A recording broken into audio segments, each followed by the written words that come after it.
आमगाव शहरातील खंडेलवाल ज्वेलर्समध्ये एक अनोळखी मुलगा सोन्याची चैन खरेदी करण्याच्या बहाण्याने येऊन अंदाजे 12 ते 15 ग्रॅम वजनाची अंदाजे 1,21,000 रुपये किमतीची सोन्याची चैन घेऊन मित्राच्या मोटारसायकलवर बसून पसार झाला आहे।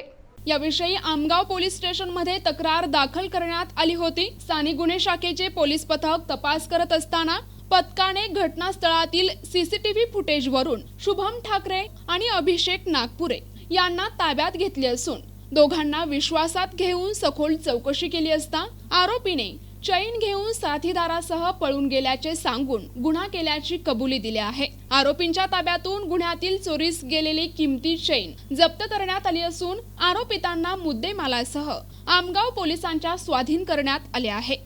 गुन्ह्याचा पुढील तपास आमगाव पोलीस करत आहेत।